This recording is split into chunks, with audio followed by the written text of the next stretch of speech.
ఆ కుండలిని శక్తి అనేది ఊర్ధ్వగమనం చెందగా ఆ మనిషి యొక్క మనస్సు శరీరం అస్థిరంగా ఉంటాయి. అందుచేత స్వాధిష్టానము అంటే స్వ అధిష్టానము. మన మనస్సు మన అధీనంలో ఉండాలి, మన శరీరం మన అధీనంలో ఉండాలి. అందుకనే ఇంగ్లీష్ వాళ్ళు కూడా చెప్తారు, బాడీ ప్రజెంట్ మైండ్ ఆబ్సెంట్. మనిషి ఇక్కడ ఉన్నాడు కానీ మనస్సు ఎక్కడో ఉంటుంది. అట్లాంటప్పుడు ఏది మనం జీవితంలో సాధించలేము, భౌతిక ప్రయోజనాలు సాధించలేము, దైవ శక్తిని సాధించలేము. అంచేత ఈ స్వాధిష్టాన చక్రం వరకు కూడా కుండలిని ప్రయాణం జరగాలి. ఈ రెండింటిని కలిపి బ్రహ్మగ్రంథి విచ్ఛేదిని, అమ్మవారు బ్రహ్మగ్రంథిని విచ్ఛేదం చేస్తుంది అన్నారు.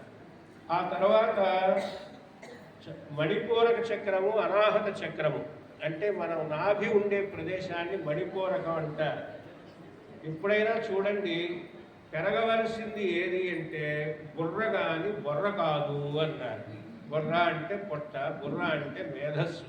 మేధస్సు పెరగాలి కానీ పొట్ట పెరగకూడదన్నారు.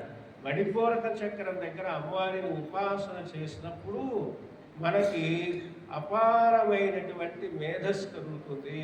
భౌతికంగా అరుగుదల లేని వారికి అరుగుదల కూడా బాగా వస్తుంది, ఆరోగ్యం స్థిరపడుతుంది.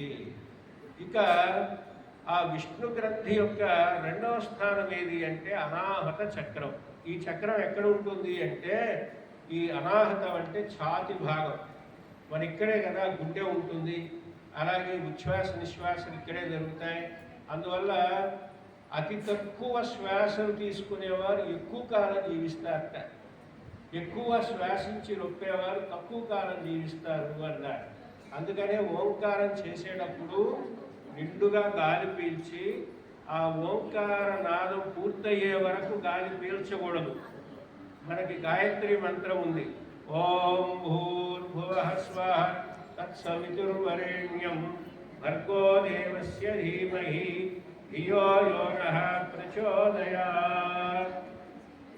రవీంద్రనాథ ఠాగూర్ అనే మహానుభావుడు చెప్పాడు, ఈ గాయత్రి మంత్రాన్ని గనక ఏకశ్వాసలో అంటే ఒక్క శ్వాసలో గనక పఠించడం 12 పర్యాయాలు గనక చేస్తే అటువంటి వారికి హృద్రోగాలు కూడా ఉండవట, అంటే గుండెపోట్లు అట్లాంటివి కూడా ఉండవు. అందుచేత ఈ అనాహత చక్రాన్ని కూడా భేదించి అమ్మవారిని ఆరాధించడం ద్వారా విశుద్ధ చక్రం దాకా వెళతాం.